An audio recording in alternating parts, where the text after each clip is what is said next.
Good afternoon, everyone. Thank you so much for being here.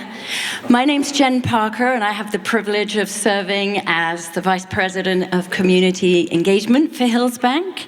And on behalf of everyone at Hillsbank, we want to welcome you to this amazing event. We're so excited to have the privilege of introducing some remarkable seniors in our community that we want to celebrate tonight. And we know there's a lot of parents in the room and administrators from the schools, and grandparents and siblings as well, I'm sure. So before we begin, I really want to take a moment to thank our fantastic Melrose Jazz Trio, and I'm going to call them out just so you can cheer loudly for them, because they're fantastic.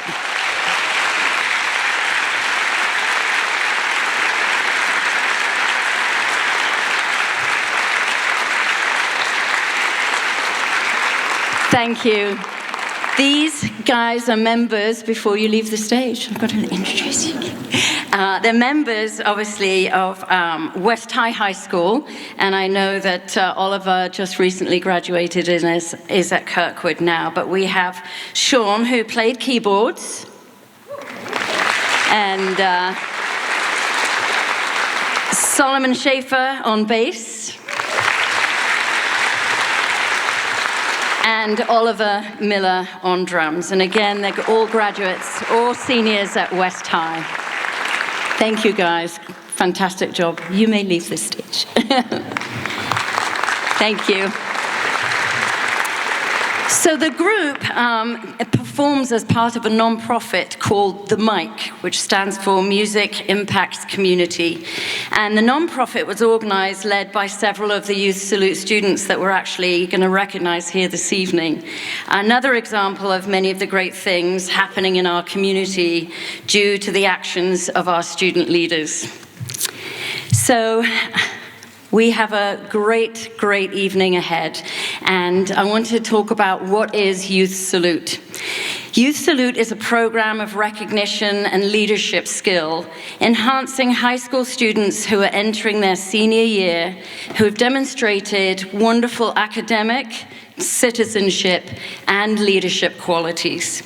Youth Salute places a strong emphasis on both school and community involvement. Students are recommended by their high school administrators, guidance counselors, and teachers to participate in Youth Salute. Youth Salute is a program of the National Council on Youth Leadership, and the vision is to make tomorrow's world better by developing leaders today. The National Council on Youth Leadership was founded in 1980, and Hillsbank is incredibly proud that we've been a part of this in this region for 31 years. Our charter consists of 17 schools in 15 school districts in the surrounding area, and Hillsbank is the sole sponsor of this program here in this region. So it's this time now I have the privilege of introducing our President and Chief Executive Officer at Hillsbank and Trust Company, Lisa Schileny. Lisa joined Hillsbank in 2005 and worked as General Counsel and Director of Operations before being promoted to President and Chief Operating Officer in 2022. Lisa began her career in private practice of law after receiving her bachelor's degree from Central College in Pella, Iowa, and her law degree from the University of Iowa College of Law. She is a 2013 graduate of the University of Wisconsin's Graduate School of Banking and a 2023 graduate of the Stoner Graduate School of Banking at the University of Pennsylvania's Wharton School of Business. Lisa currently serves on the board of directors for Greater Iowa City, Inc., as well as United Way of Johnson and Washington counties. So please please join me in giving a warm welcome to Lisa Schileny.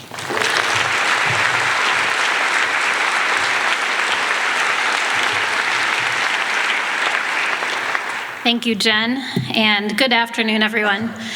On behalf of Hills Bank, it is my honor to welcome you tonight to this year's Youth Salute ceremony. Today we gather to celebrate this incredible group of our young leaders, our high school seniors, who have already made a meaningful impact in their schools and their communities.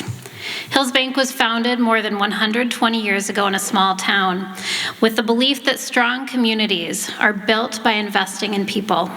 That is why this program is so important to us.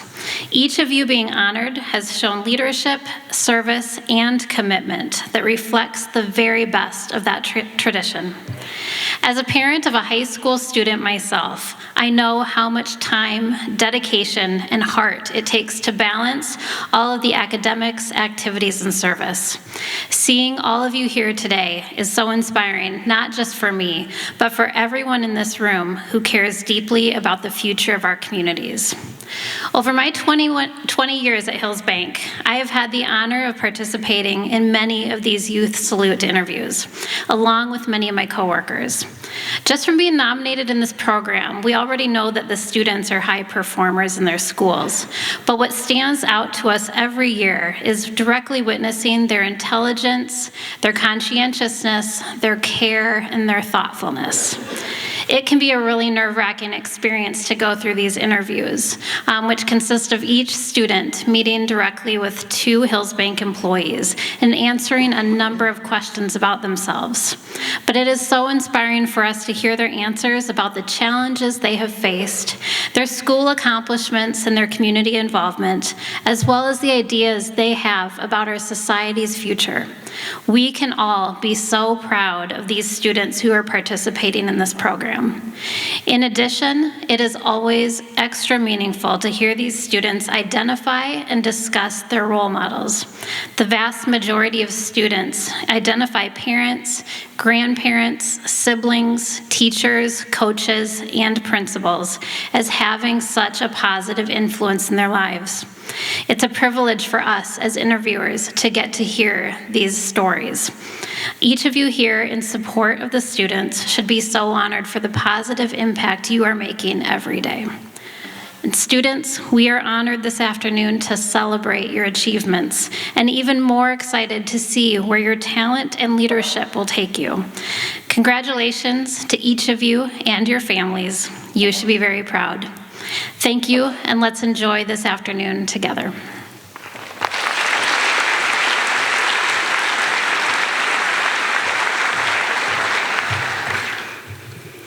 It is now my honor to introduce our keynote speaker. Chris Norton grew up right here in Iowa and knows firsthand what it means to face seemingly impossible odds. In 2010, a severe football injury left him with 3% chance of ever moving below the neck. But through unwavering faith, determination, and purpose, he transformed his darkest moments into an extraordinary testimony of hope that has inspired over 4 million people worldwide. His journey was featured in the award-winning documentary 7 Yards that trended on Netflix, and his story continues to show that life's greatest challenges can become our most powerful opportunities. Please direct your attention to the screen for a brief video before Chris comes on stage. The kid who wore number 5 in high school and 16 in college was given a 3% chance of ever moving again. I'm not going to be part of the 97% that doesn't recover from this. I had to relearn how to move different parts of my body. To be standing was like a sense of freedom. And when I met Emily, everything changed. Chris came up with the idea of wanting to walk to get his diploma. We had no idea how he was going to walk across the stage. He was working 4 or 5 hours every single day, sometimes even more. I went into that graduation walk knowing I busted myself for years. Christopher Norton.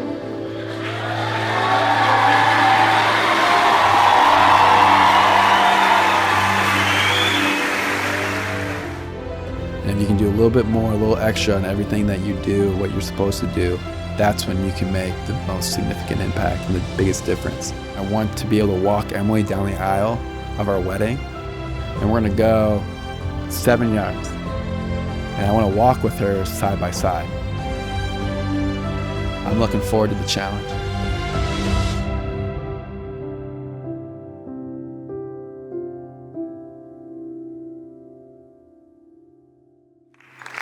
Thank you.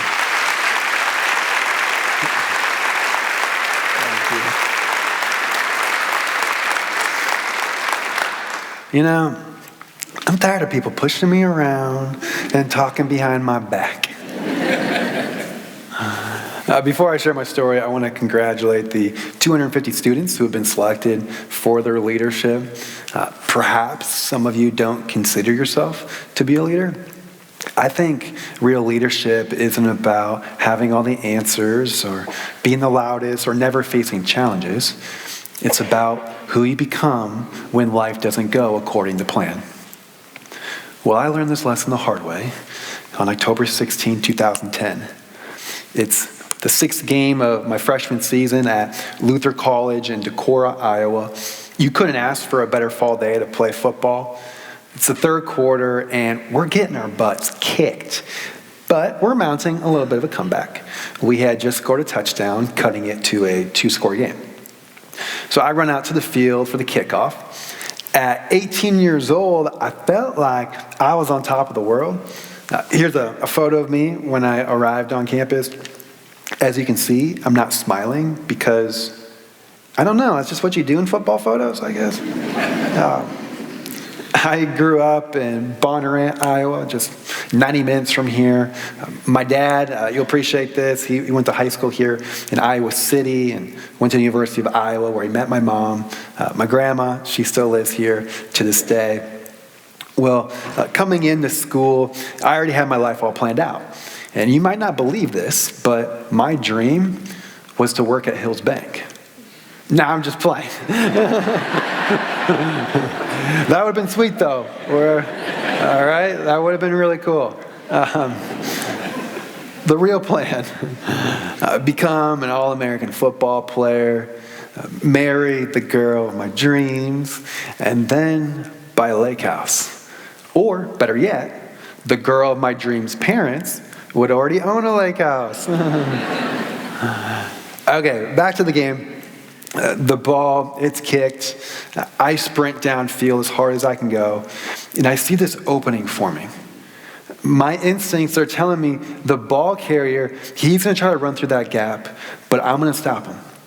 Actually, I'm not just going to stop him, I am going to destroy him. That was my football mentality and why they put lunatics like me on the kickoff. Well, like a torpedo, I crash into his legs, but I mistimed my tackle by a split second. Instead of hitting him with my shoulder like I have done thousands of times before, I accidentally hit him head on. The next thing I know, I'm laying face down in the ground and I can't get up. I start to panic. Not because I think I'm seriously injured, but because I don't want the game to stop for me. That's embarrassing for a wannabe tough guy. And no matter how hard I try, I can't move a thing. It feels like someone had just flipped the power off to my body. And before I know it, the paramedics are involved, and they call in for a helicopter. The flight to Mayo Clinic took about 20 minutes, but as you can imagine, those are some of the longest minutes of my life. At the hospital, they rushed me through a series of checks, scans, x-rays to prepare me for emergency surgery. Here's the x-ray that was taken that day. You don't have to be a radiologist to see the break in my neck, causing a severe spinal cord injury. Before I know it, I'm under the bright lights of the operating room. I hear the door open and the surgeon walks into view. He asks, "Do you have any questions?" I fight back the tears and I ask him, "Will I walk again?" He shrugs his shoulders and says, I don't know. I'm no longer able to hold back the tears. The uncertainty is the final blow. All I want to do is wake up from this horrific nightmare to find out it's just a really bad dream.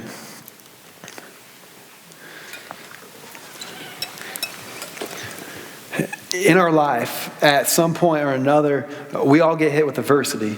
It may not be a spinal cord injury, but pain takes many forms, like having your carefully laid plan suddenly fall apart, or feeling the pressure of not having a plan, a relationship that feels beyond repair, or questioning your value. Change, it's inevitable. Challenges are guaranteed, but growth is a choice. The leaders that thrive, they're able to grow stronger through change. You see, my spinal cord injury didn't ruin my life. It reinvented it. It led to opportunities that previously were inconceivable to serve others. Like early this year, I had a chance to share my story on stage for nearly 40,000 people. So no, I'm not making tackles for my football team anymore, but I am able to impact lives. I discovered a strength you can't get from muscles, only from adversity. Every leader faces their own version of this. When you lead through the unexpected, you discover your greatest challenges often become your greatest opportunities to make a difference. My hope is that the 5 lessons that I'm going to share that have helped me grow stronger through change will equip you and the people you love and serve to discover an inner strength that exceeds anything you can imagine. But first, let me take you back to when I was about 11 years old. I had played in this basketball tournament, and nearly every shot I took, I missed. It was embarrassing. And then to make matters worse, I had to ride home with my coach, who was also my dad.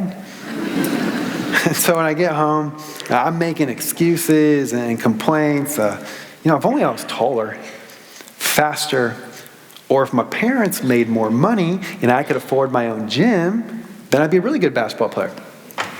Well, a short while later, my dad, he comes, sits next to me on the couch. We're recapping the tournament. I'm giving him all the excuses of why my shots were off. And he's listening. But then he tells me something that I'll never forget.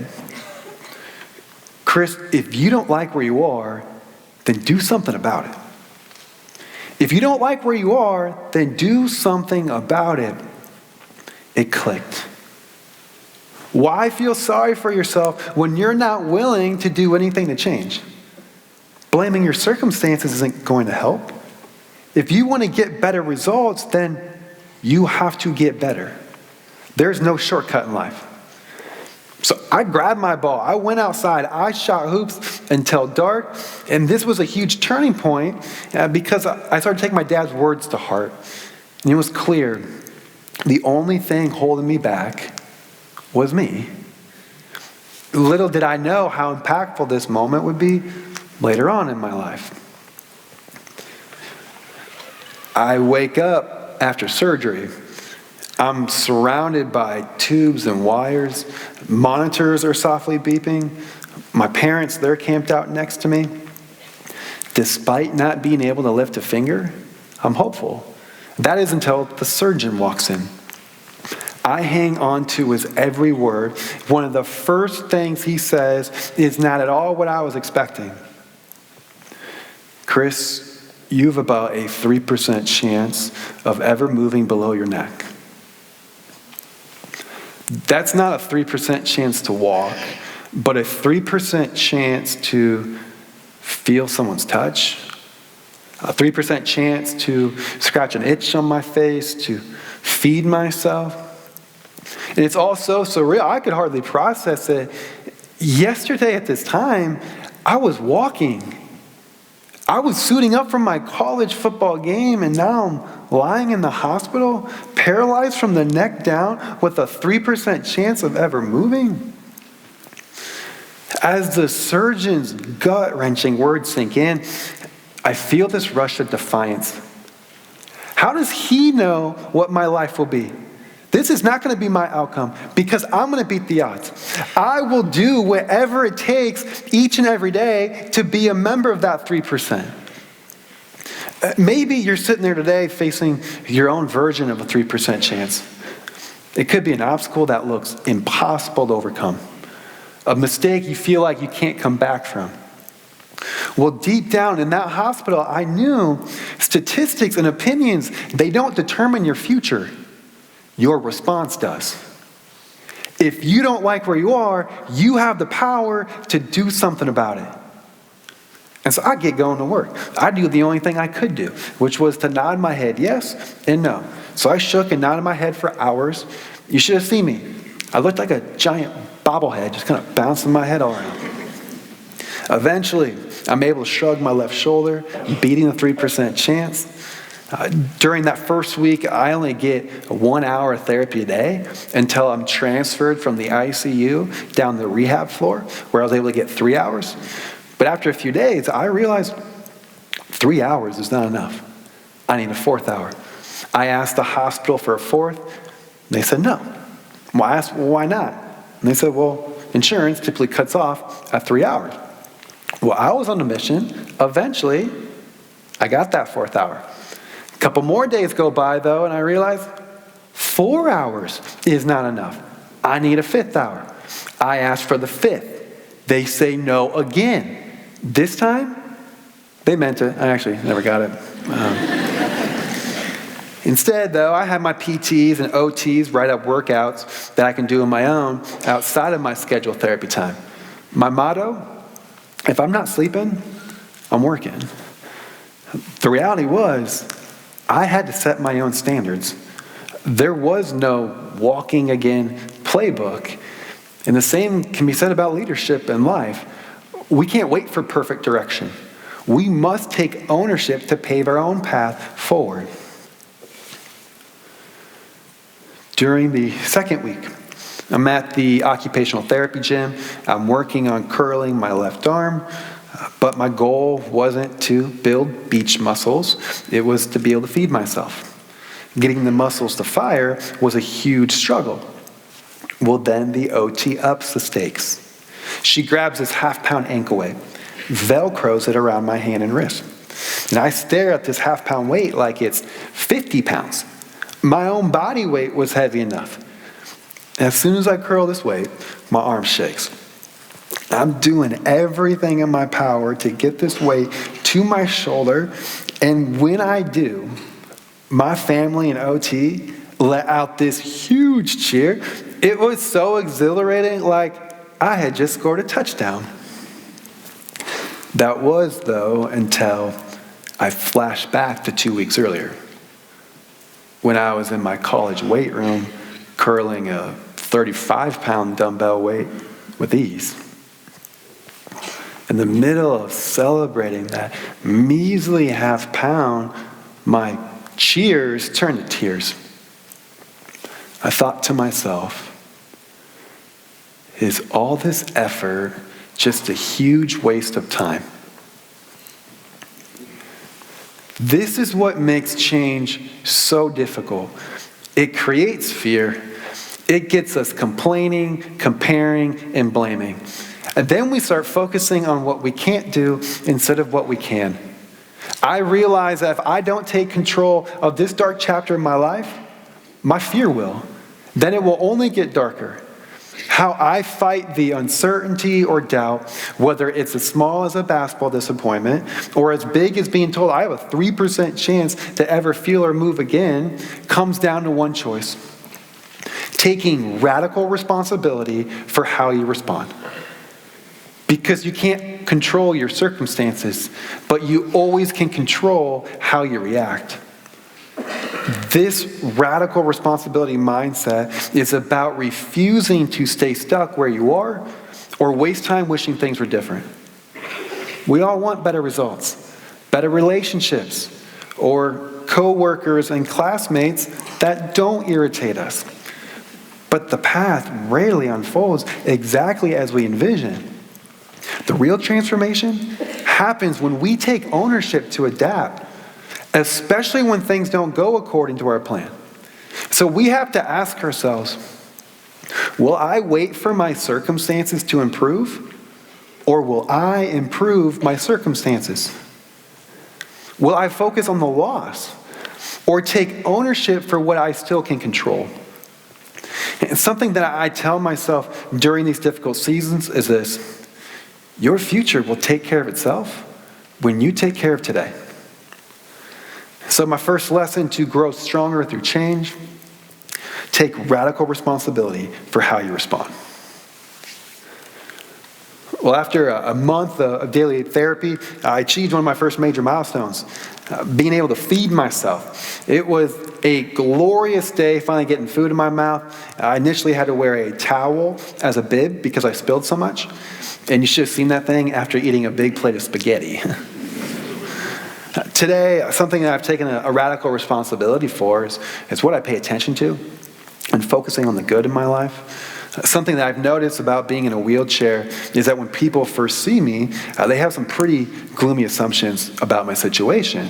Well, it is possible to live both a good and hard life. It just comes down to what you're paying attention to. And so I want to help change some of these assumptions by sharing 3 of my favorite wheelchair perks. 3 things that I can do as a quadriplegic that y'all can't. So, the first one is I can comfortably wait in long lines while people are in the airport or at an amusement park, or maybe it's a football game, complaining that their feet hurt and their legs are tired. I'm just sitting there chilling in my mobile lazy boy, living my best life. Second, at campfires, I can have my legs absolutely covered in mosquitoes, like something out of a horror film, and I won't feel a single itch or bite. It's great. Third, last but not least, I get the best parking. Everywhere I go, I got a front row VIP handicap spot waiting for me. Unfortunately, though, where I live in South Florida, the handicap parking is very competitive.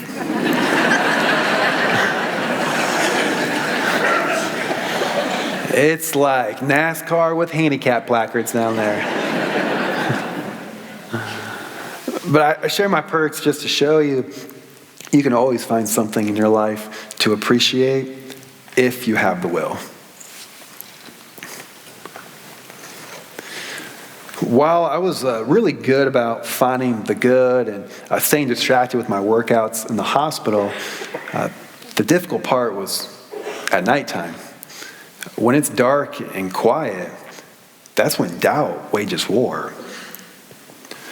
Well, during the 4th night in the ICU, around midnight, I'm wide awake when a nurse walks in. She comes to my bedside, she leans in really close and says, "Chris, look me in the eyes."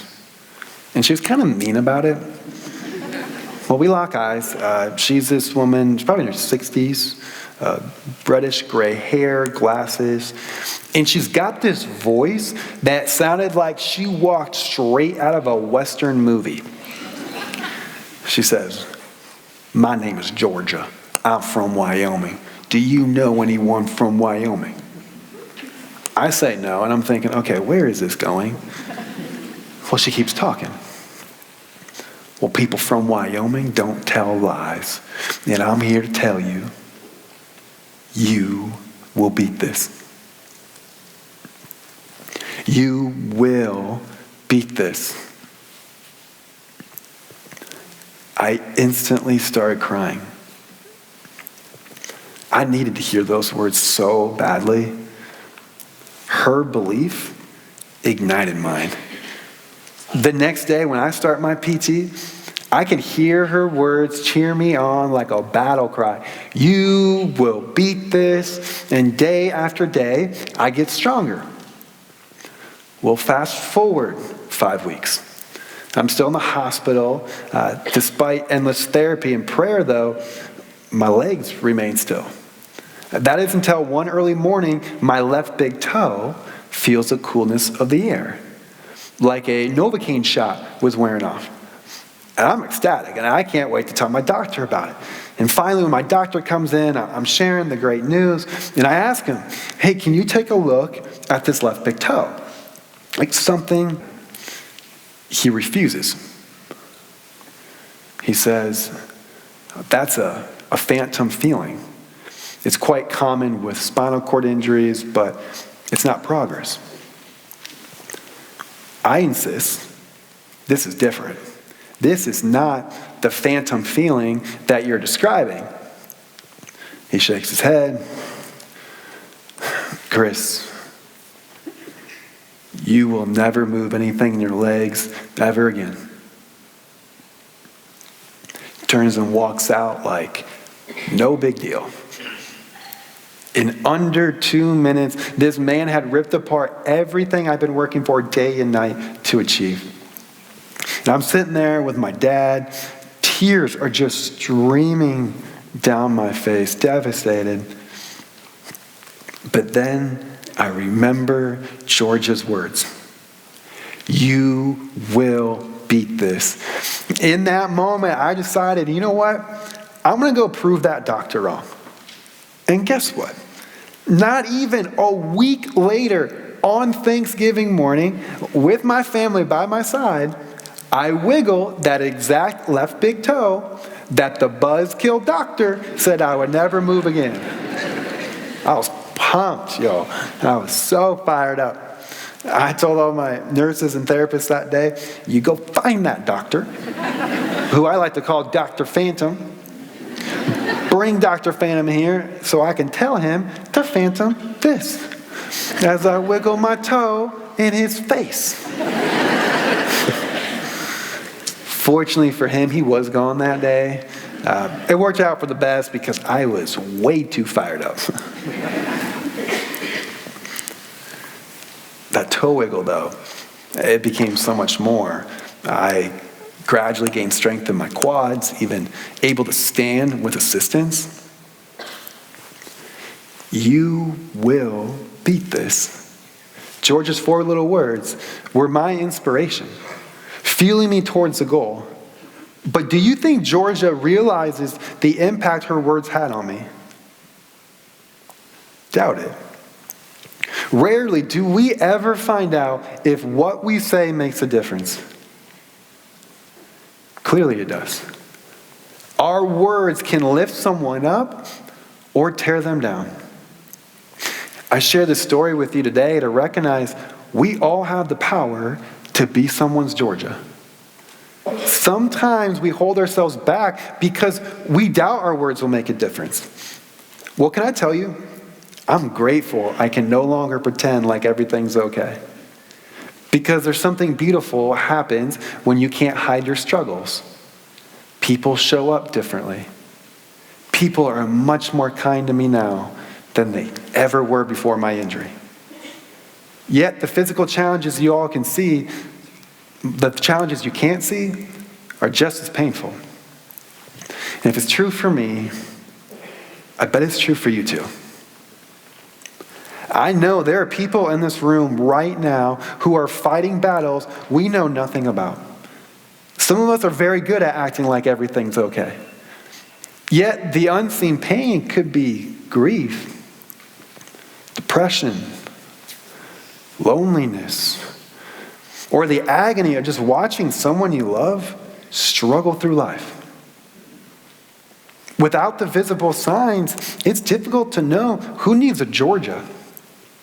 So if we're going to grow stronger through change together, be like Georgia. Because what we say and how we say it matters. Well, after a decade of being grateful for Georgia, I actually tracked down her number and I called her. During our conversation, I thanked her from the bottom of my heart for telling me, you will beat this. There was a pause. She goes, well, actually, what I said was, you will get better. What? I lived my whole life by that line. At first, I was embarrassed. I'm thinking about all the times I had misquoted her in my speeches, books, and movie? Hey, Georgia, can we keep this conversation between us? Nobody needs to know. But after some time went by, I realized something. What was impactful wasn't her exact words. It was that in my darkest hour, she shared her unwavering belief with me, giving me the spark that I needed to keep going. And make no mistake about it, I heard exactly what I was supposed to hear.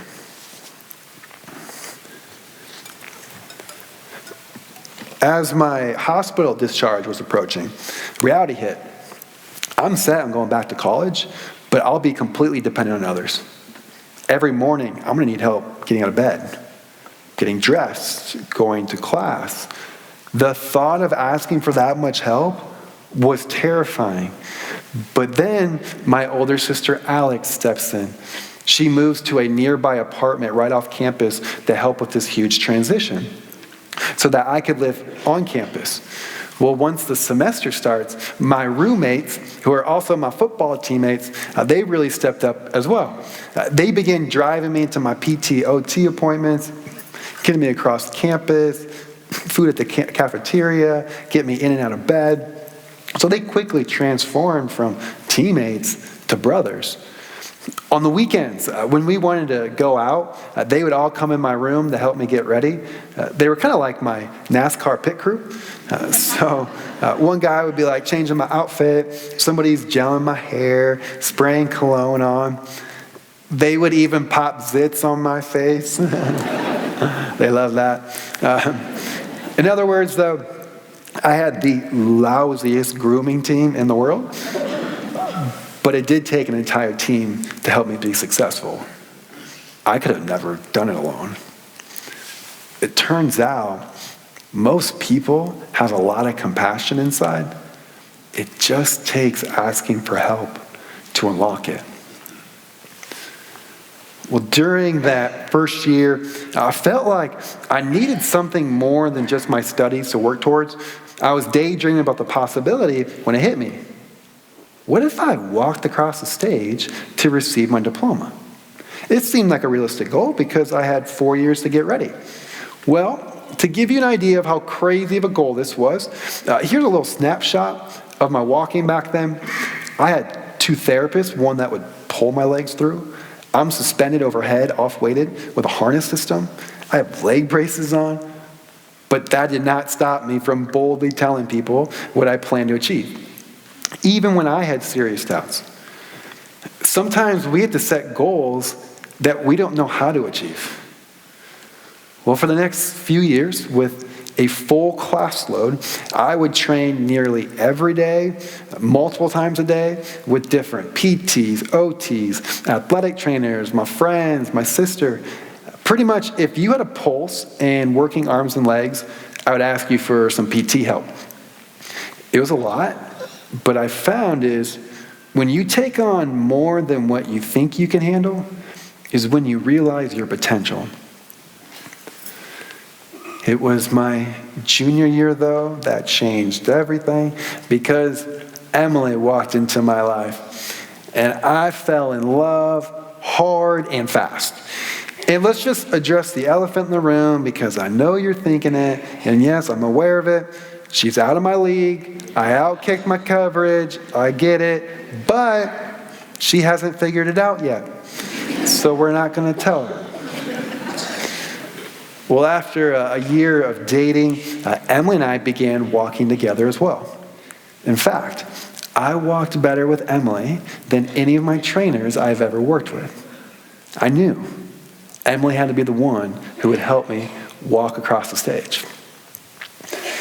And as if there wasn't enough going on graduation weekend, I had the brilliant idea to propose to her the day before graduation. And I was 10 times more nervous asking her to marry me than potentially tripping and falling in front of thousands of people. Thankfully, she said yes. Otherwise, that next day would have been awkward. But it all worked out. And after 4 years of perseverance, graduation day finally arrived.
Did you notice the woman in blue that was crying?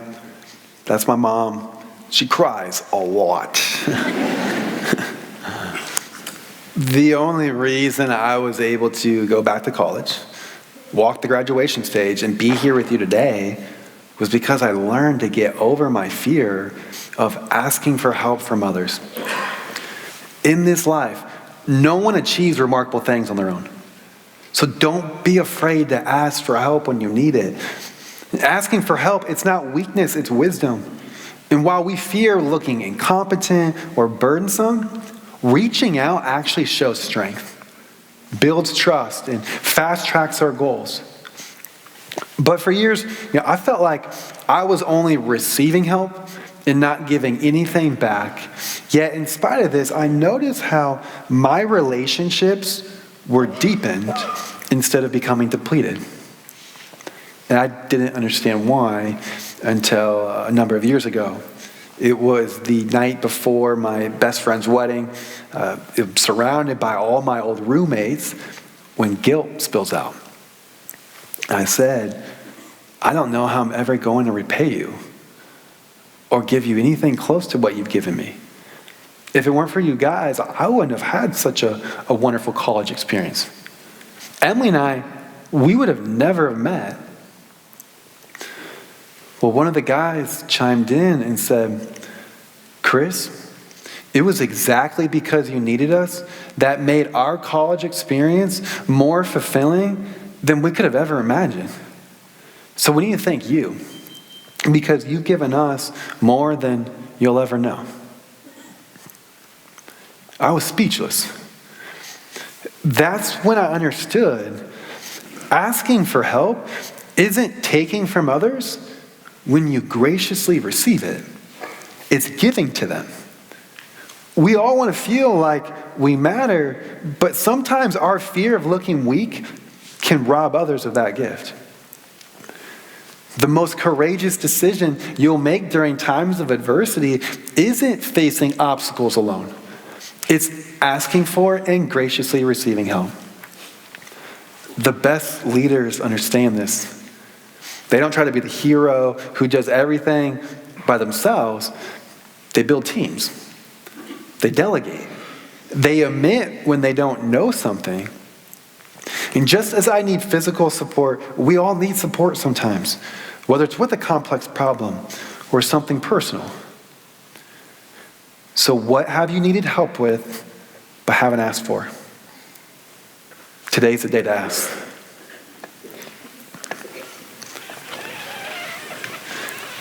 The following day after graduation, Emily and I discovered the video of our walk had gone viral. To date, it's been viewed over 300 million times across social media.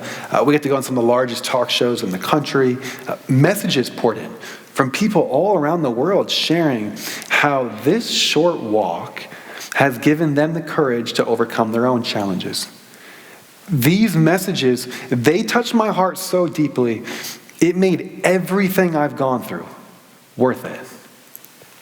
I had found a purpose to give people hope. Suffering is always easier to bear when we discover purpose in it. This sparked my next goal, to walk Emily 7 yards down the aisle of her wedding. 7 yards, marking the 7 years since my injury, and it's also 3 yards further than the graduation walk. But this time, instead of her walking in front of me, which gives me the most support, we decided that we would walk side by side the same way we spend the rest of our lives together. And as beautiful as that sounds, there was just one tiny problem. I vastly underestimated how difficult side-by-side walking would be. 6 months before our wedding, we attempt our first side-by-side walk. Emily moves to my side. I try taking a step. Nothing. No matter how hard I try, without support in front, I can't move a single inch. In this moment, I feel like I'm right back where I started. All the progress and hope, gone. I started thinking, well, maybe this dream is too big. Maybe I should give up. But then Emily reminds me of something powerful. There are people watching my example, finding hope in my story. Honestly, that's all I needed to hear. Sometimes when we want to quit, we just need to be reminded of why we started. And so I keep going. And then when Emily felt like I needed even more motivation, she would remind me that People magazine would be at our wedding doing a story on us. And if People magazine wasn't enough, she would remind me of the film production company that was making a documentary on my story at the time. They would be there to record the final scene, the wedding walk. And oh, by the way, they had already named the movie 7 Yards. There's no wiggle room in that title. I can't walk 5 or 6.5. It's got to be 7. But I kept on going because this moment was bigger than me. Well, after thousands of hours of training, the wedding day finally arrived. Spoiler alert, we crushed those 7 yards. In fact, I think we could have doubled it and gone 14. Now, if you want to watch that dramatic finish, you're just going to have to get the film. But, oh wait, I have a QR code that you can just scan. I'm thinking ahead for you guys. You don't have to forget later. Scan this and I'll email it right to your inbox. And also including my notes from today, just in case you lose your notes or if you weren't taking any. I got you. But while some of you scan, I think I should mention, I never did get that lake house. But, honestly, I end up with, so much better. I have wondered, how did an incredible woman like Emily pick a guy like me? Then it hit me. She's in it for the parking.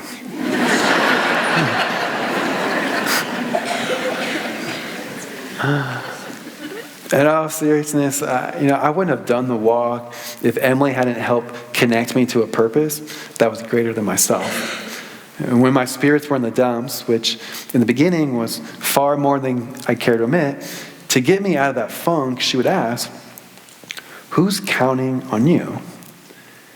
This question is my forced lesson because there's going to be times in life when you feel like you can't keep going. And it's precisely at these moments when you need something more than willpower. During my wedding walk preparation, this simple question instantly transformed my entire relationship with my walking training. I wasn't just straining my muscles to improve my mobility. I was strengthening my body to strengthen someone else's resolve. I was pushing through pain to help someone else push through their own challenges. That recognition, it fueled me through countless moments when giving up seemed like a rational option. When you can connect your daily work to the people who are counting on you, everything shifts. Nothing generates more sustainable energy than knowing your persistence matters deeply to someone else. So, who's truly counting on you? And how might that awareness transform not just what you do, but why you do it?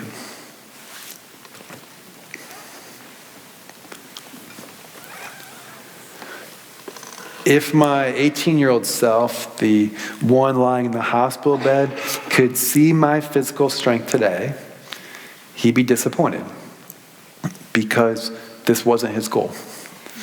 Teenage me thought by choosing the surgeon's 3% chance, he'd get his old life back. And if he couldn't come close, then there wouldn't be a point in trying. Then if I told that kid I wouldn't go back to change my injury, he'd probably slap me. If he could have, he had no strength. But here's what he never could see. The foundation of my life today wasn't built on recovering what I lost. It was built on sharing what I've gained. And this became clear every single time I did what scared me. In college, My worst grade was my public speaking class. Great career choice, I know. But every single time I spoke, I just knew I wanted to impact as many people as I could as a keynote speaker and as a high performance coach. So I chose to put in the time. I dared to suck, and I did. And after 14 years of grinding, I'm what some on the internet might call an overnight success. At age 20, I started the Chris Norton Foundation to help others with disabilities. Even though I had zero experience running a foundation, the need was so great, I was determined to figure it out. And today, we've been able to serve over 1,000 individuals through grants for rehab equipment, but also through our annual family wheelchair camp that's completely free for the whole family. We get to do like zip lining, horseback riding, and we have a glow and roll dance party. But the biggest stretch by far, becoming a dad to 5 kids.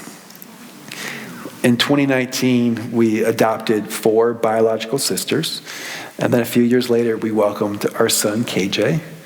The age spread is 16 down to 7, and we've also fostered 23 kids. So let's just say our home, it's beautifully chaotic. I thought learning to walk again and playing football was tough, but it's got nothing on raising kids. As I have moved forward with my life, with the speaking, foundation, and family, this 5th and final lesson has become clear to me. Your life is as rich as the lives you enrich. That's what leadership's really about. It's not about the title or recognition, but the lives you impact along the way.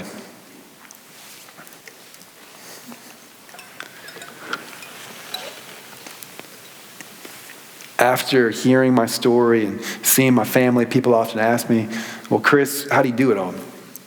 Well, none of this would have been possible. From the walks to the kids, if it weren't for my willingness to grow stronger through change.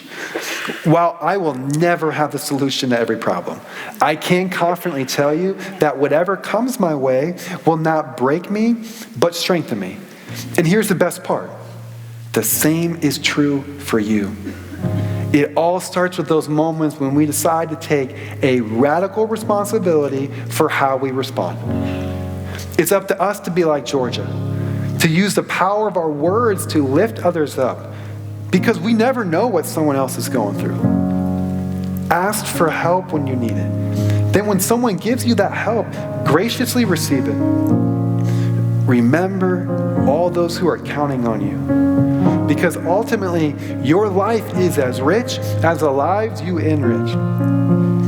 And I like to deliver these closing lines just a little bit differently. And like so many other moments in my life, I'm going to need to borrow someone's strength to do it. Cam, would you lend me a hand, please?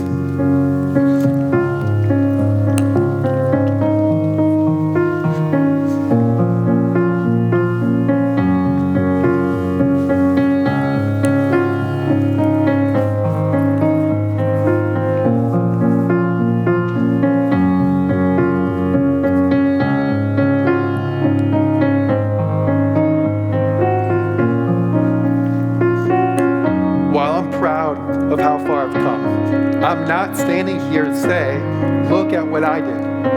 I'm standing here to say, imagine what you're capable of. Even when the odds say no. Even when it feels slow.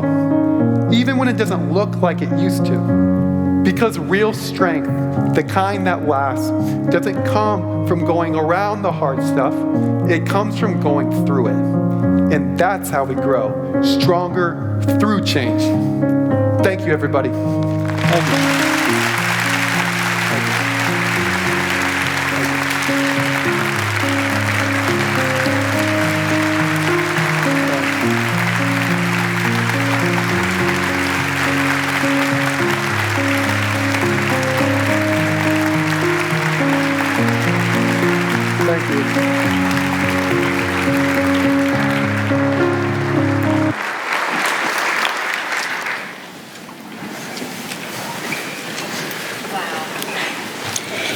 Amazing. Let's give another round of applause for this incredible man. Thank you.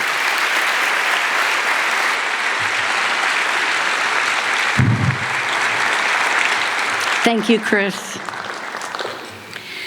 We've reached the part of the program now where we have the privilege to introduce and recognize all the participants in this year's Youth Salute program. And to do just that, I want to introduce you to my colleague and friend, Dave Kriz.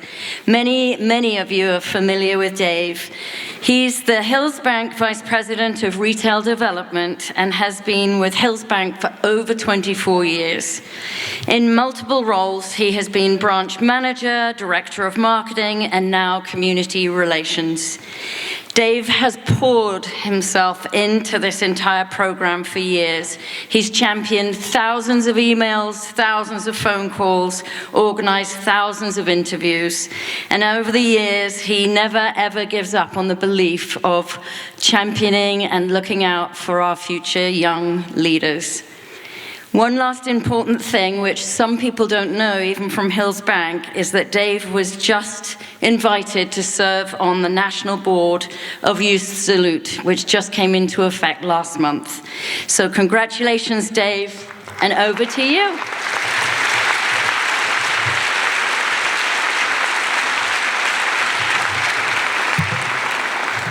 Thank you. Tonight we are honoring 252 students from 15 different school districts and 17 high schools. As I call the school names, we'll ask the students from those schools to assemble through the rear doors of the auditorium and line up alphabetically. Now, I know that this is the best and the brightest of the group, but we'll have people out there to help you do that if you need it. We will then recognize each student on the stage and present them with a certificate honoring their selection as a Youth Salute participant, as well as a copy of Chris Norton's book, The 7 Longest Yards. After receiving your award, we would ask the students from each school to stay on the stage to my right, and we'll exit together.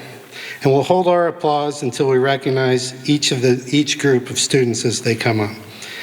Now, just a note, in an attempt to make this introduction process run smoothly, we're not going to be introducing the schools in alphabetical order, so pay attention to when I call your name. At this time, I would ask the students from English Valleys High School, Liberty High School, Mount Vernon High School, and Regina High School to please assemble in the auditorium lobby.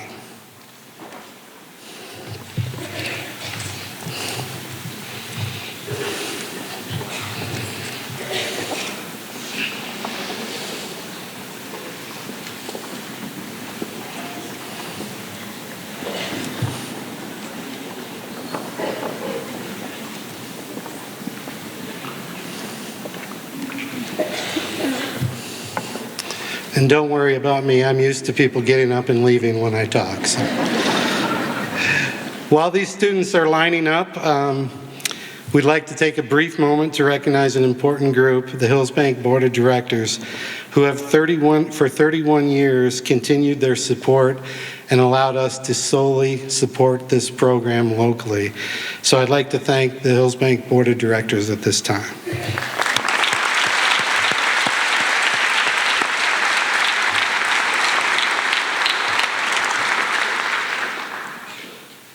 When you came in tonight, you likely noticed the photo displays of portraits of each of the Youth Salute participants. And I'd like to acknowledge and thank the following photographers for their help with this year's portraits. Janelle Michael of J. Michael Studios in Coralville. Jamie Ellis of Jamie Ellis Photography in Iowa City. And Sarah Smith of Sarah Smith Studios in Cosgrove. Please help me welcome and thank those photographers as well.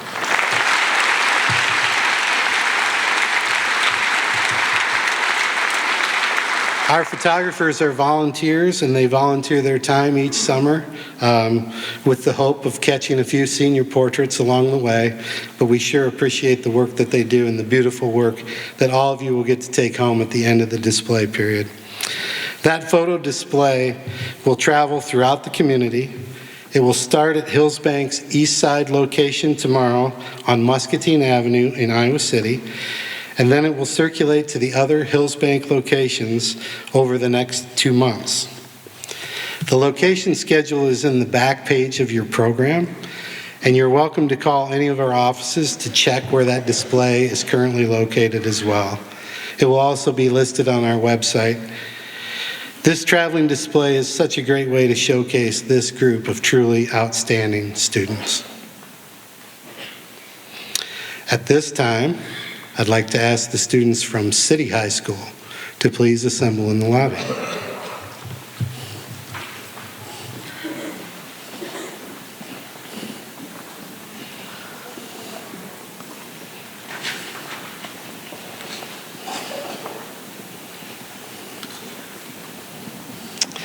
As we get ready to begin presenting the students, I would like to ask my fellow Hillsbank co-workers, Shelley Asher, Kelsey Redlinger, Jen Parker, and Lisa Shillamy to join me back on the stage, as well as our featured presenter, Chris Norton.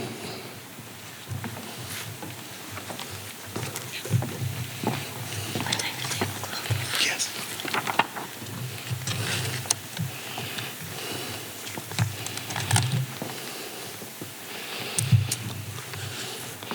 All right, it looks like they're lined up and ready to go. This time, we're going to introduce the students from English Valleys High School.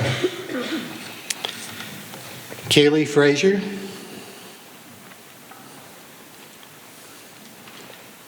Hunter Offerman, Phoenix Sorden, Eliza Walker.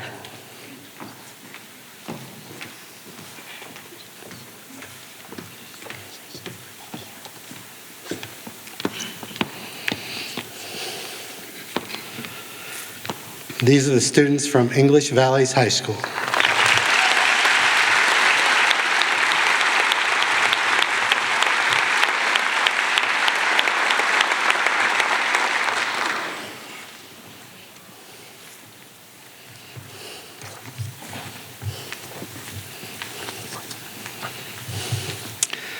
Next are the students from Liberty High School. Jackson Adam, Isaac Griesel,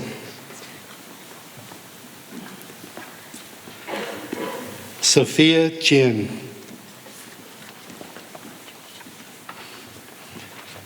Parker Kakmarinsky,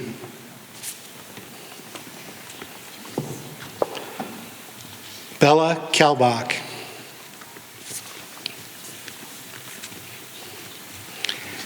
Taylor Knight,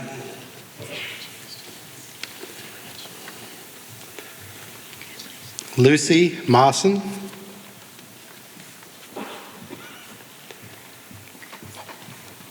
Logan McGowan,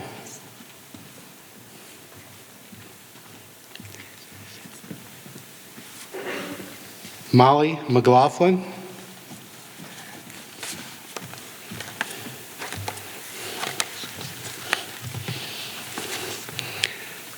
Zaina Mohammed,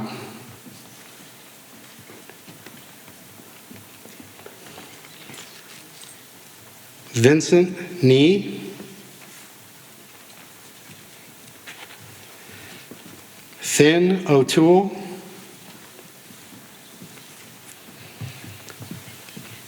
Alexi Thigpen,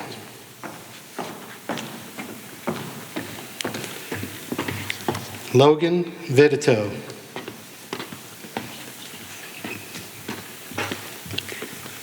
Taylor Vidito,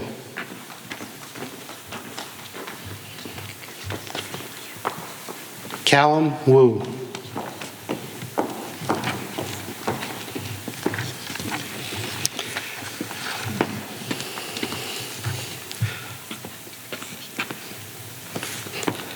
these are the students from Liberty High School.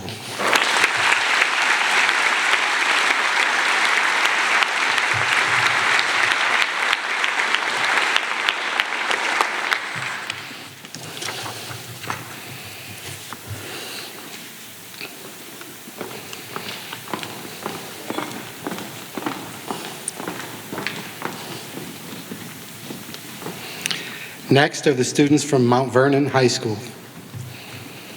Isaac Dausner.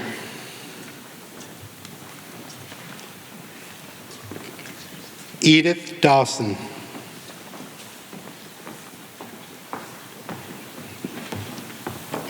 Carly Elliott. Emma Hoffman. Claire Jensen.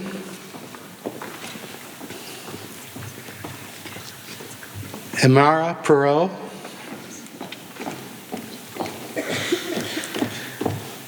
Kirsten Swart.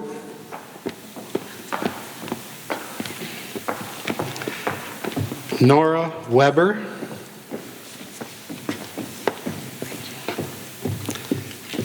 Adeline Wisner.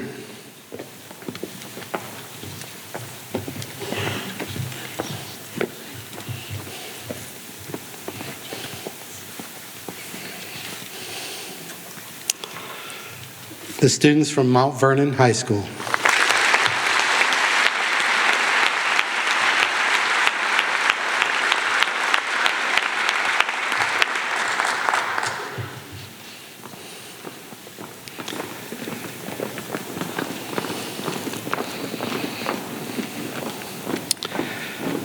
Next are the students from Regina High School. And before we announce Regina High School, I'd like to make a special announcement that Chris's dad is here tonight with him as well. And Chris's dad, Terry Norton, is a 1979 graduate of Regina High School. So welcome, Terry.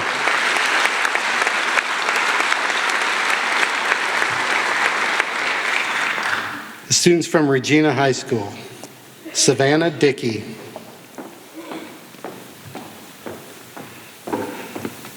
Harper Irwin.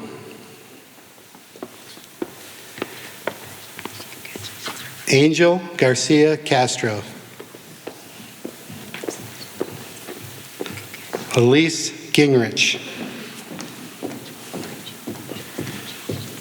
Yuchin Gong. Riley Hauser.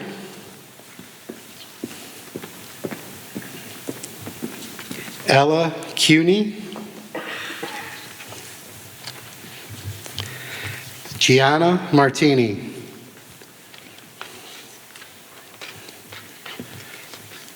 Rachel Nugent. Howie O'Rourke. Luke Rustin. Abigail Santillan. Maddie Squires. Abby Tierney.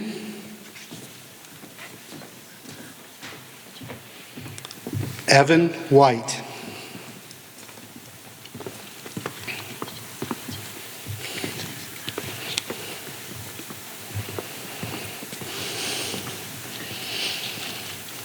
The students from Regina High School.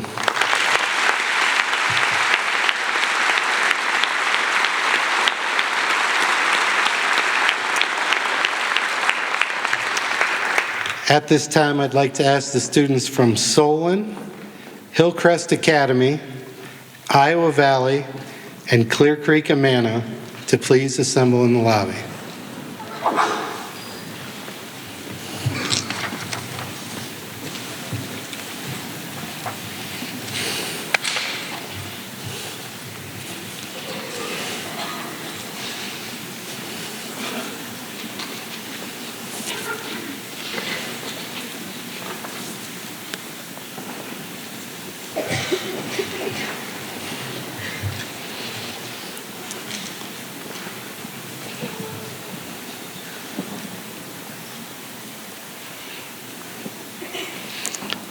These are the students from City High School.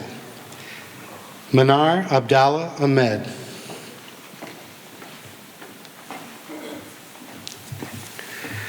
Christopher Alter.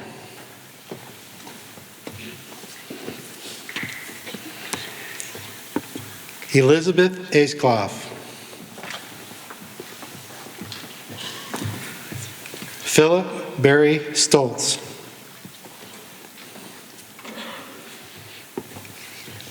Alma Bandari Narayanan.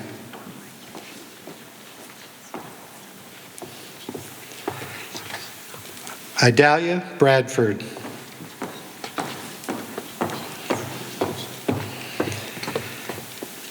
Hannah Braun.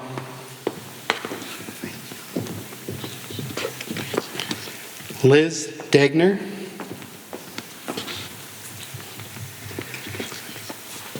Jack Edwards.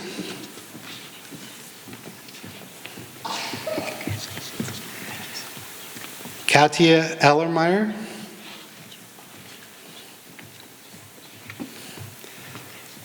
Amal El Tayyib.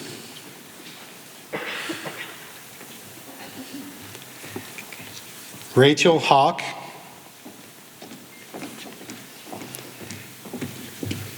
Gloria Canoe.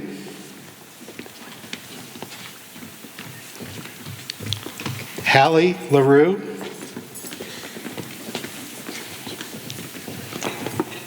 Claire Loker.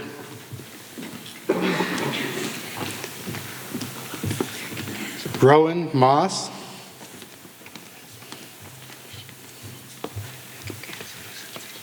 Katie Nguyen.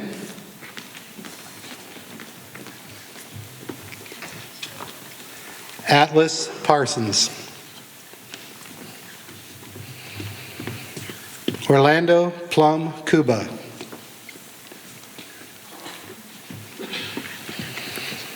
Abigail Sigafus. Drew Summers.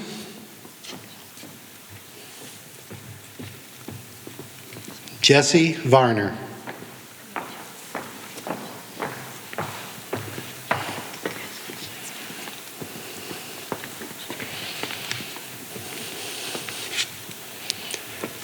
These are the students from City High School.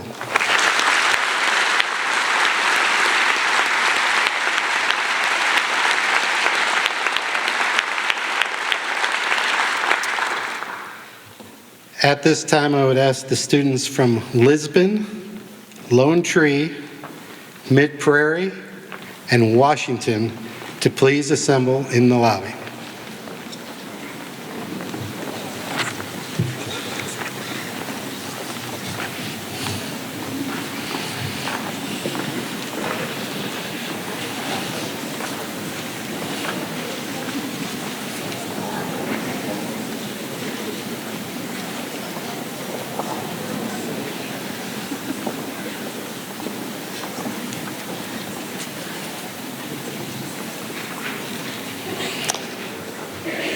Our next group of students is from Solon High School.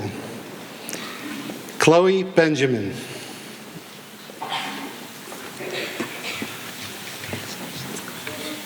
Jaya Farlinger. Tyler Griesel.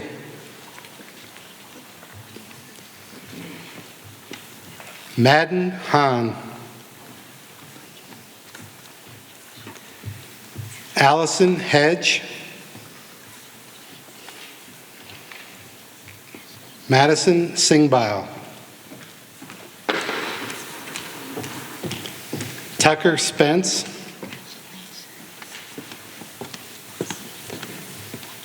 Piper Staley.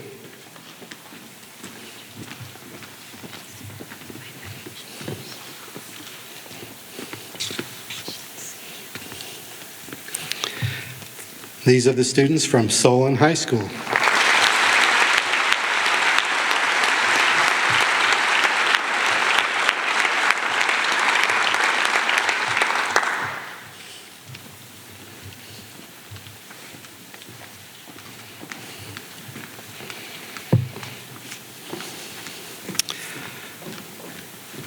Our next group of students is from Hillcrest Academy.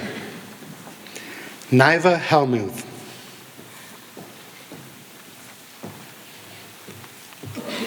Lincoln Miller.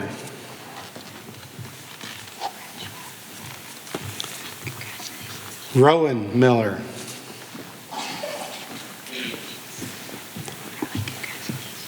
Tara Poole.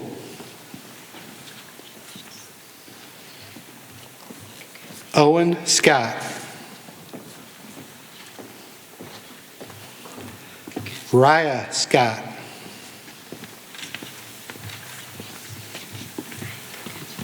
Sienna Steinerson.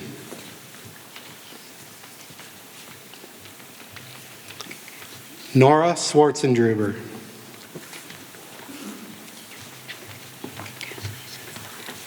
Claire Withrow.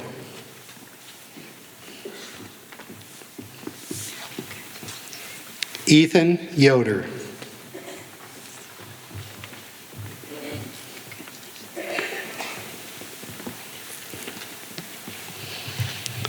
These are the students from Hillcrest Academy.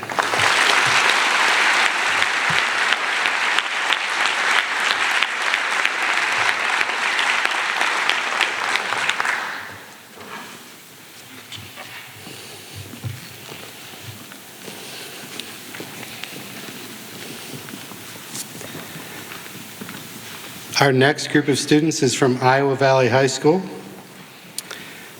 Shayla Helgeson.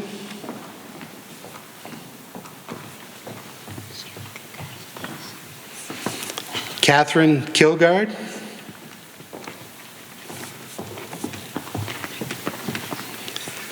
Michaela Shackley.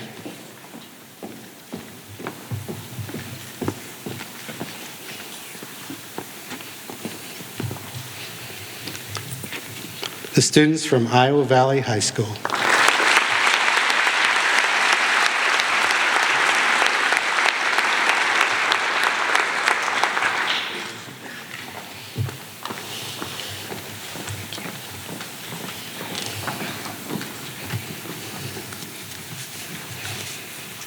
Our next group of students is from Clear Creek Amana High School.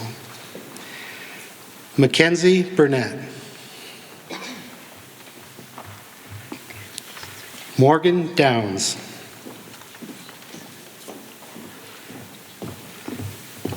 Lena Evans.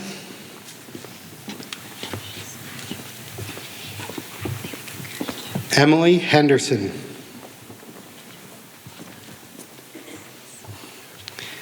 Gretchen Cruzy. Jaden Ort.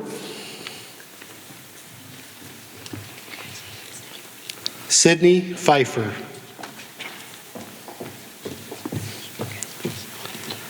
Javal Rana.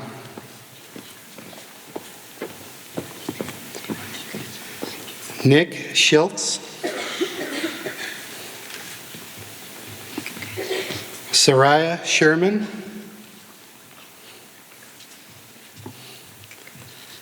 Nakia Tanyang.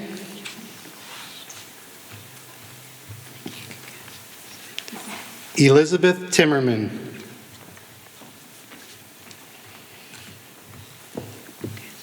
Evan Waring.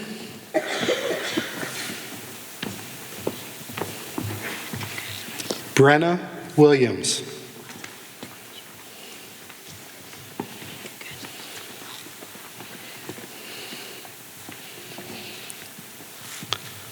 These are the students from Clear Creek Amana High School.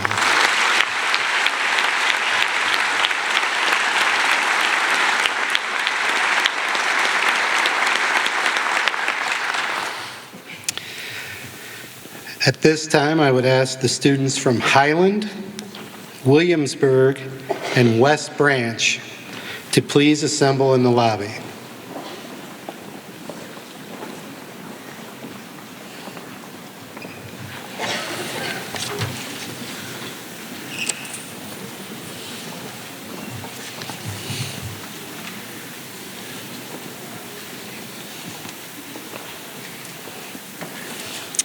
Our next group of students is from Lisbon High School.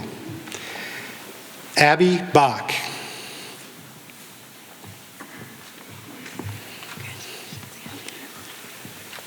Cameron Call.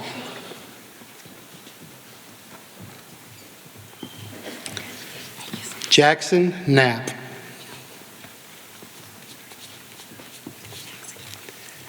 Avery Long,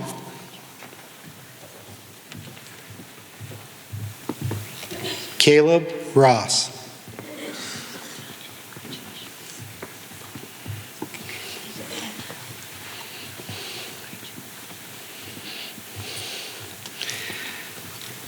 these are the students from Lisbon High School.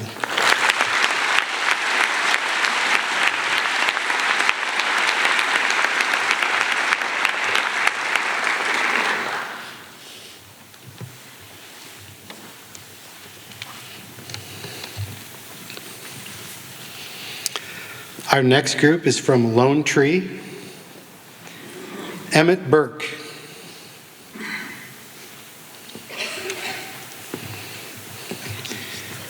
Ava Christofferson.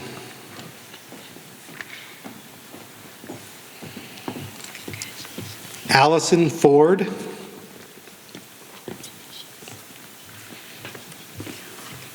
Alyssa Hartman.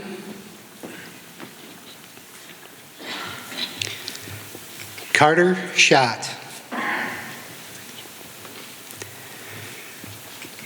Delaney Volk.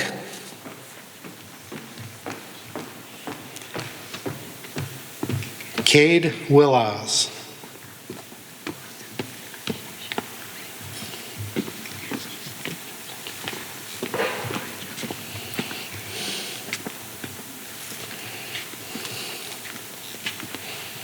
The students from Lone Tree High School.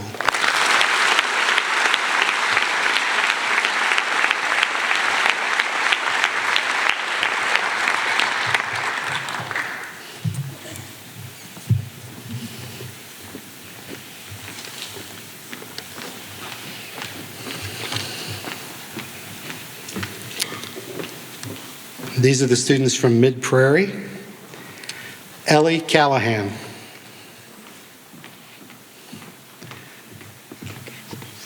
Griffin Caskey.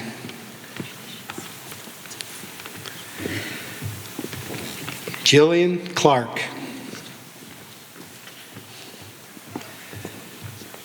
Ryan Dolan. Cassidy Griner.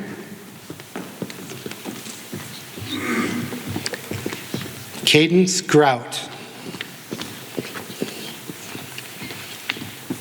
Ariel Kaufman.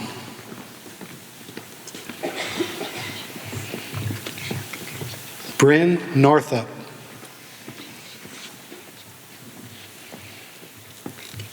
Harper Pasha.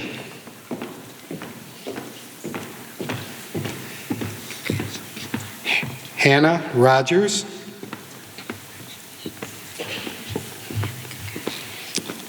Elena Safley.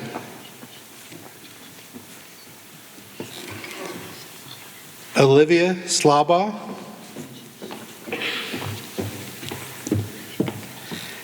Elijah Statler. Jesse Stoltz.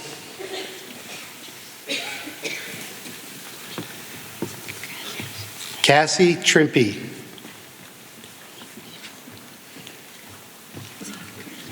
Rebecca Wallington. Allie Wetstein.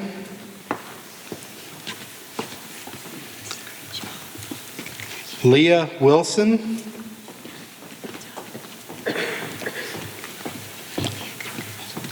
Cadence Yoder.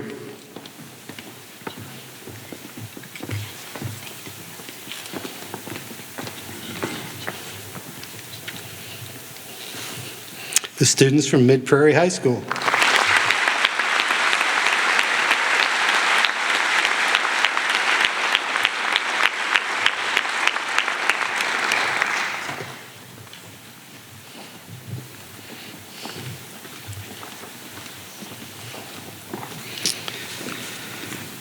Our next group of students is from Washington High School.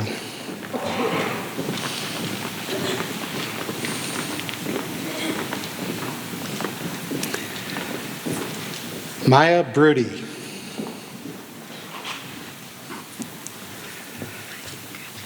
Jocelyn Carter.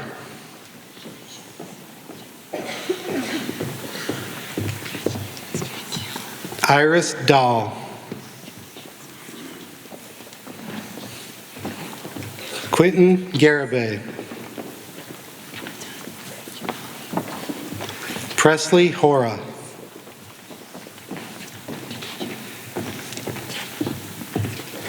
Adeline Long.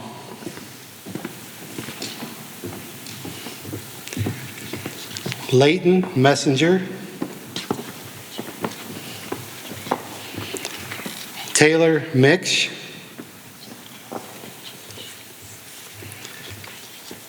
Isabel Peterson.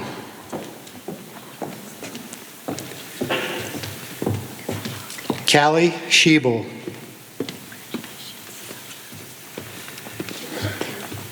Blake Sheets.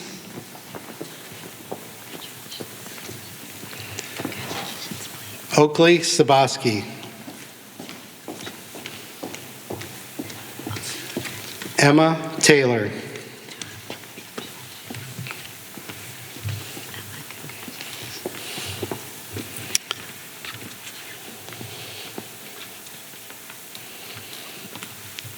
The students from Washington High School.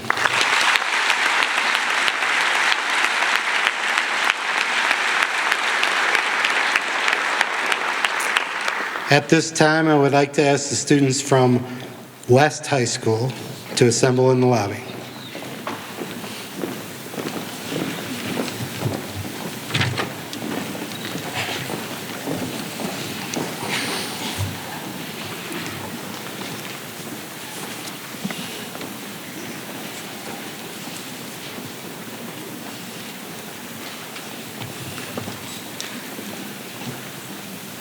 Our next group of students is from Highland High School. Mackenzie Davis.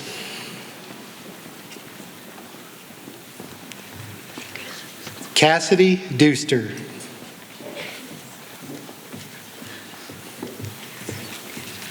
Brenna Hazlett.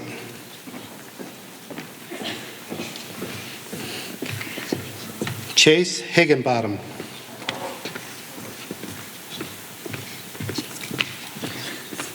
Owen Knox.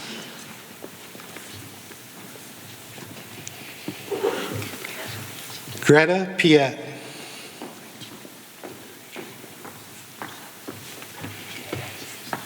Haley Plank. Emerson Schultz.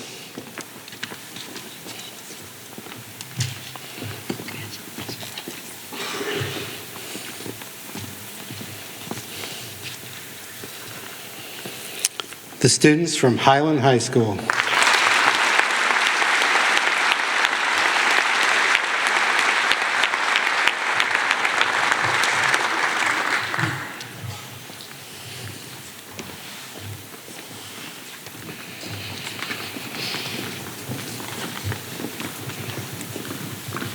Now the students from Williamsburg High School.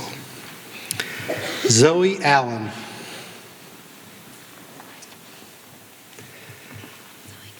Cooper Bott.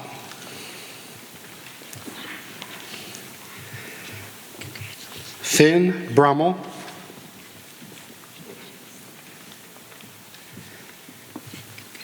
Kenzie Driscoll.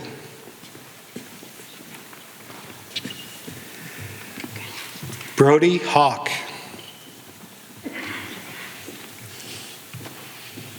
Demi Horvath.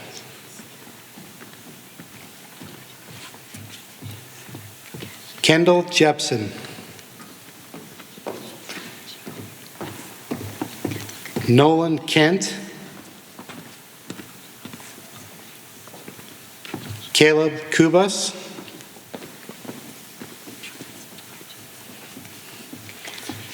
Colby McMullen.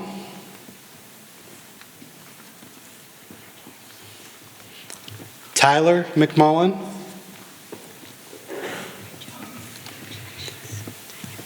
Avery Nielsen.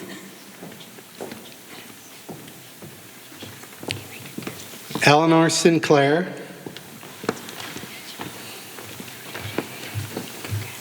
Aubrey Sin.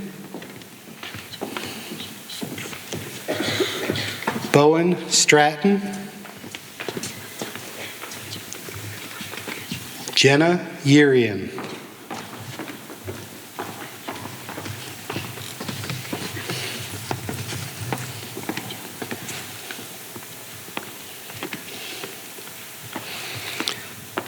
the students from Williamsburg High School.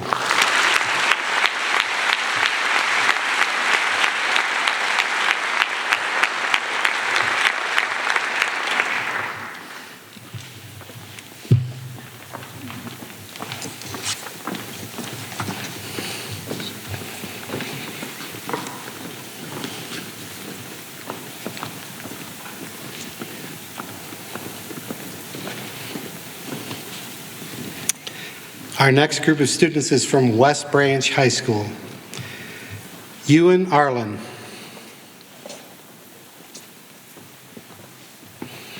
Allie Gady, Saley Gingrich,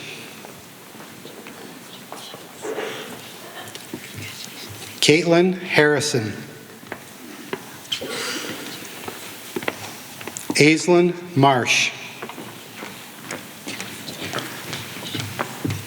Lincoln Neighbor,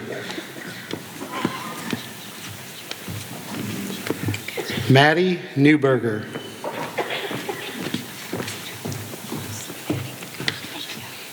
Sophia Oakes,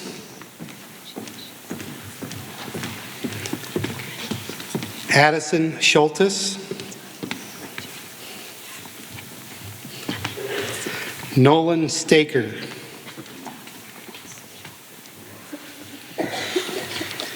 Madeline Tigret,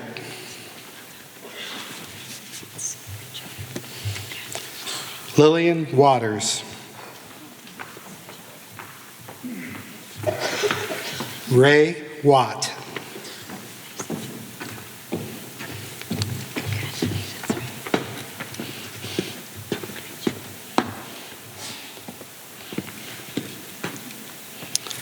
these are the students from West Branch High School.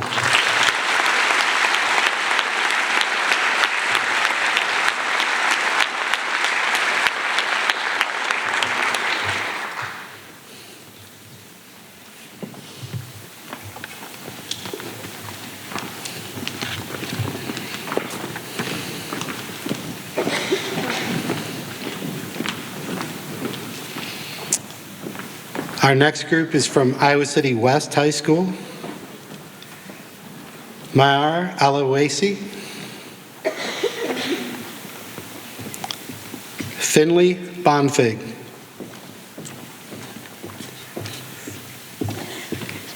Sylvia Broffett, Mariah Bruning, Kayla Cairns, Ellie Chen, Wad Defala,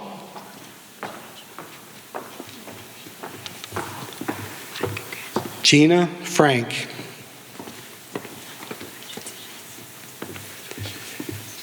Anna Greenlee,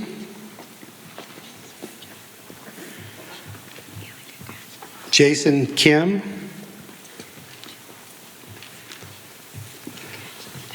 Venelin Kotev,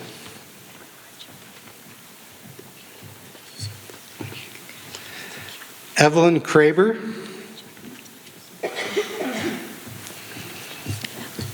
William Lyons, Ava Ortega Lopez, Tirza Overholt, Anita Paracatil,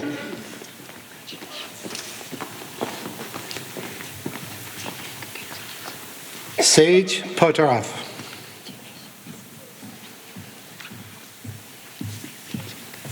Hallie Praska,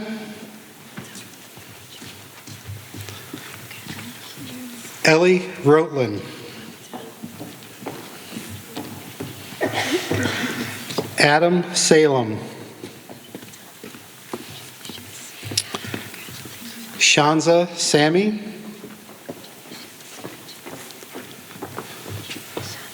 Max Schiebel.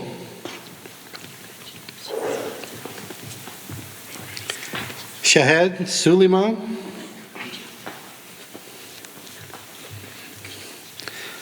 Sophie Tremblay.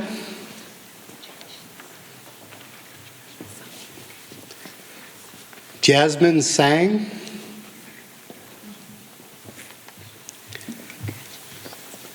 Carolyn Vanderweg.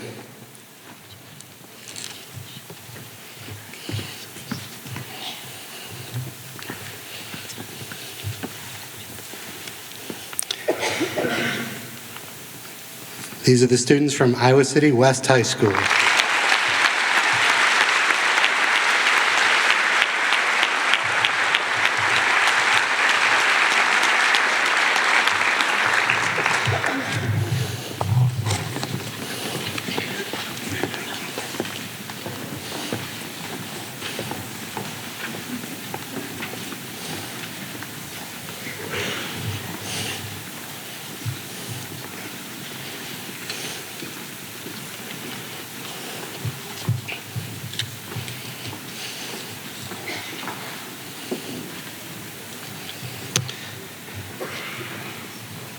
One of the most important components of the Youth Salute program is the interview process.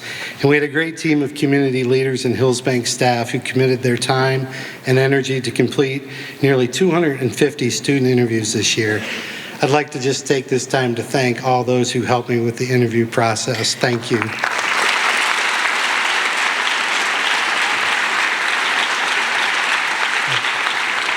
I'd also like to give a very special thank you tonight to Gary and Nancy Pasha, who have for many years given us great assistance and guidance in the interview process. And Gary and Nancy are here tonight. If you could please stand and we could recognize you, please. Thank you.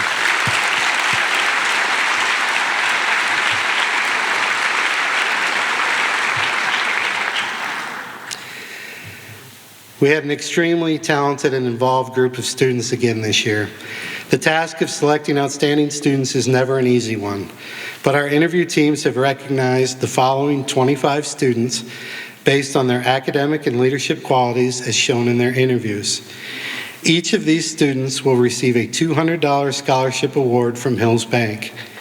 I would ask these students to please stand in your place when your name is called and remain standing until all have been introduced. Please hold your applause until all of the students have been introduced. Zoe Allen, Williamsburg. Alma Bandari Narayanan, City High. Abby Bach, Lisbon. Cooper Bott, Williamsburg. Emma Cole, Highland. Wad Dafala, West High. Edith Dawson, Mount Vernon. Benjamin Flander, English Valleys. Kaylee Frazier, English Valleys. Presley Hora, Washington. Jackson Knapp, Lisbon. Venlin Kotev, West High. Lucy Mawson, Liberty. Molly McLaughlin, Liberty. Zaina Mohammed, Liberty. Imara Perot, Mount Vernon. Isabel Peterson, Washington. Caleb Ross, Lisbon. Michaela Shackley, Iowa Valley. Caitlin Silver, Lisbon. Aubrey Sin, Williamsburg. Jesse Stoltz, Mid-Prairie. Logan Vitito, Liberty. Evan Waring, Clear Creek, Amana. Evan White, Regina. Congratulations to our $200 scholarship winners.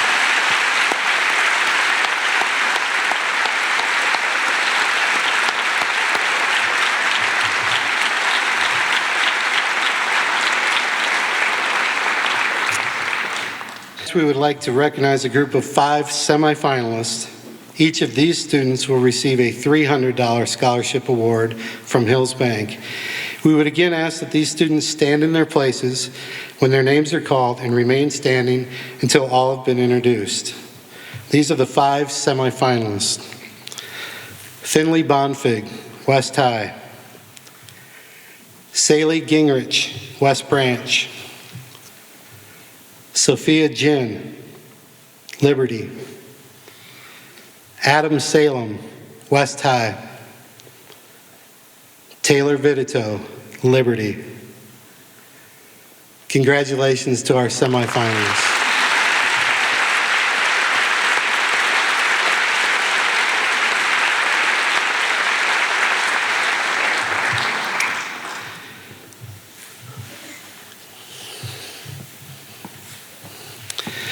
As I already mentioned, selecting the outstanding students from such a talented group of young people is no easy task, and certainly not an exact science. This year we selected two students for additional recognition. At this time, I would ask that Amal El Tayyib from City High and Angel Garcia Castro from Regina please join me back on the stage.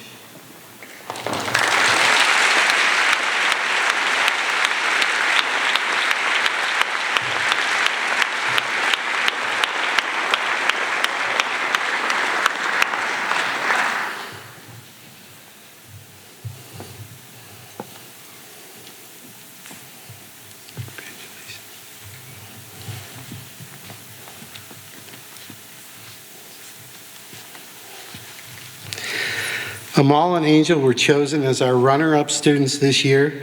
Each of them will receive a $500 scholarship award from Hills Bank and will have the opportunity to attend the town meeting on tomorrow should one of our recognized winners not be able to attend. Congratulations, Amal and Angel.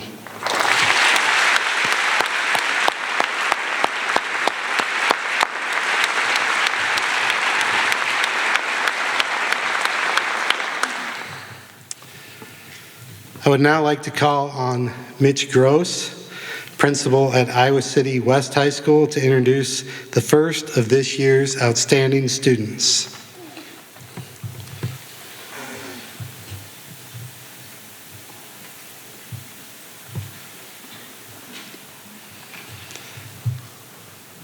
Threw a curveball at you, sorry.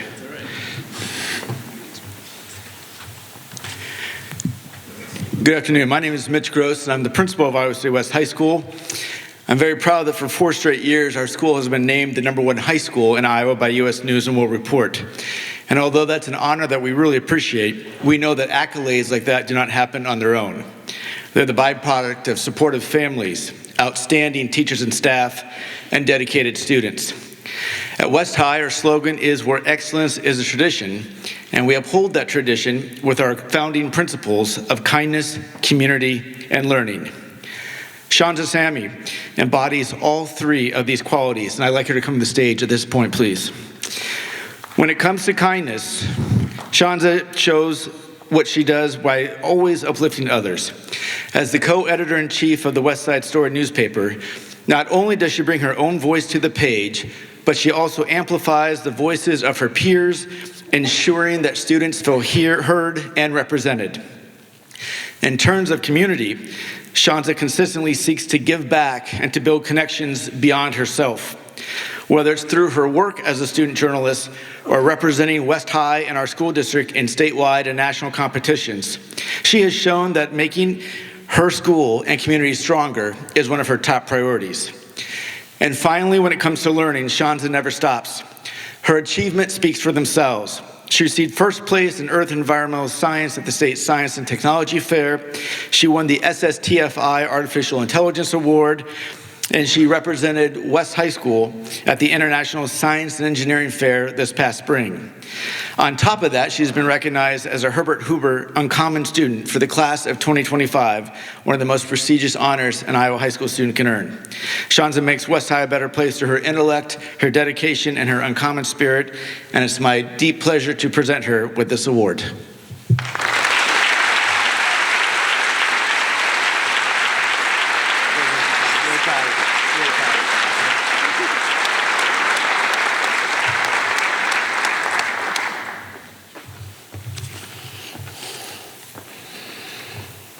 Thank you, Mitch. Now I would like to ask John Bacon, principal at City High School, to come up and introduce our second outstanding student.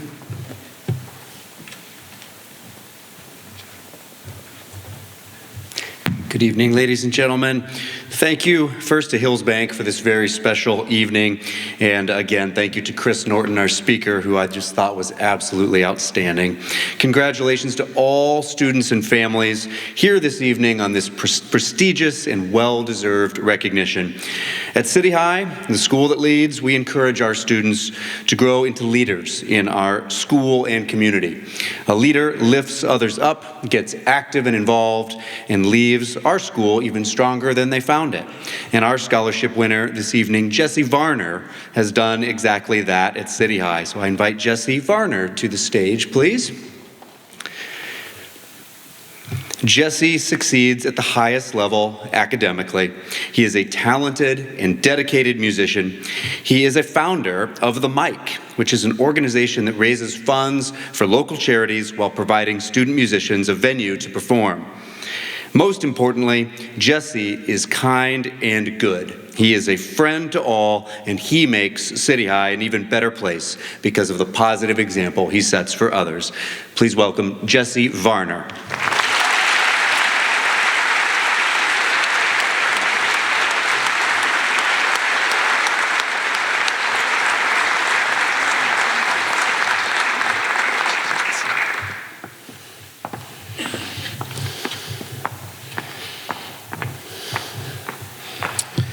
Thank you, John.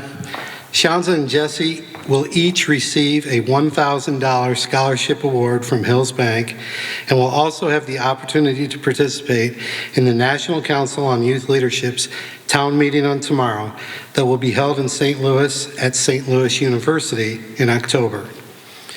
Congratulations again to all of our outstanding leaders. Let's give them another round of applause.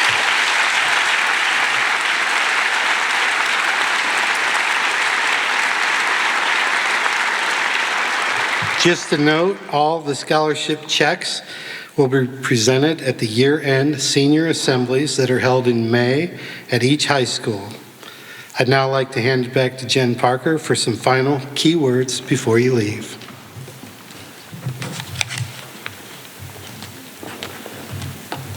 Wonderful.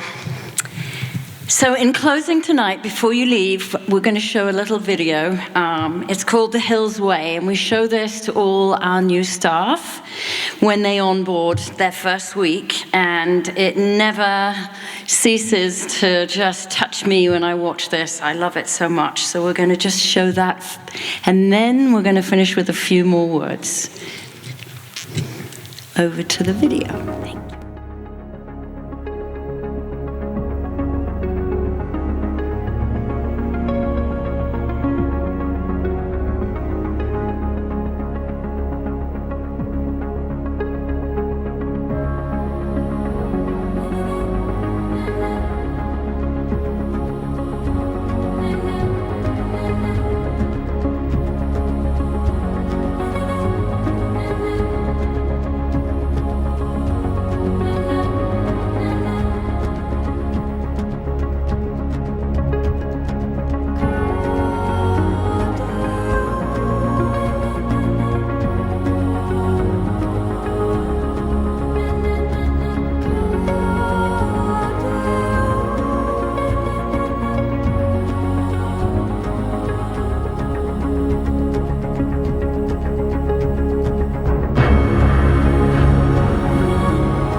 So congratulations to all of this year's Youth Salute students. Thank you and congratulations as well to all the family.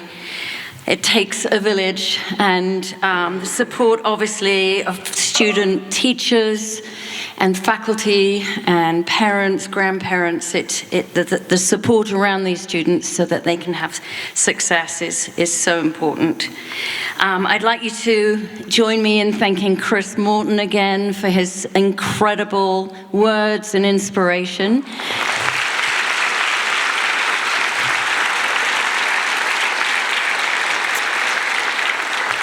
Chris will be in the lobby to sign your books, so don't leave without that. It'd be very, very wonderful to get that signature. And thank you again to everybody who helped with this evening. Thank you to the Hansha team. We've worked with them for several years, and they are incredible partners. And what I'd like to finish with is this. If our tomorrow is dependent on the youth of today, our future is extremely bright. We know this outstanding group of young people will make a difference in our world and our leaders of tomorrow. So congratulations again to all the students, and we hope you have a wonderful senior year, and best wishes and huge success for a healthy, happy future. Have a great evening, everyone. Enjoy celebrating with your students, and we're very proud of all of you. Thank you so much. Good night.